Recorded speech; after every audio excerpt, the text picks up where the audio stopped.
Надпреварот на правенството, наместо да донесе слава, им приреди разочарување на фудбалерките на ЖФК Кочани во екзекуција на екипата на Драгон од Скопје. Актуелните шампионки се поразени на свој терен со 2:0 од лидерот на табелата, кој есеноска во Скопје славеше со 4:2.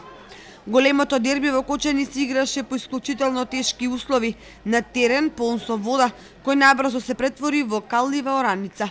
Таквите услови повеќе им одговараа на гостинките, кои со згусната одбрана успешно ги бранеа скопските 2 гола предност и чекаа кикс на противникот. Тоа и се случи, откако Бикова не го искористи првиот, вториот беше претворен во гол со удар во небранета мрежа.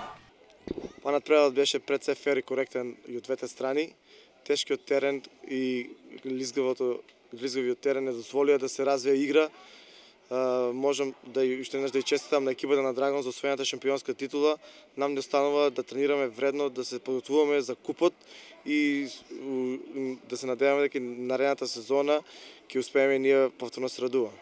Па да ви кажам право, на овој тежок терен со една прекрасно организирана екипа противник и ваква победа, да ви кажам право, чувството е неизмерна радост имам во себе и не можам да опишам таква чувство. Па мислам дека нашата стрплива игра го пресуди победникот и пред се тешкиот терен. Значи на овој тежок терен е многу тешко да се игра фудбал, го видовте и самите. Тоа што беше направено беше од индивидуални грешки и така мислам дека падна и головите. Ние имавме малку повеќе среќа во некои клучни моменти, успеавме да дадеме први гол, да го отвориме надпреварот во наша полза и сето тоа успеавме до крај да го задржиме. Секако нема да бидеме како сите екипи што се биле до сега. Ке гледаме што можеме подобро во Лига на шампиони. Па ни помогнаа сите, ние игравме еден за сите за еден. Актуелните шампионки не се навикнати да играат против агресивна и цврста одбрана. Практично немаат дуел игра.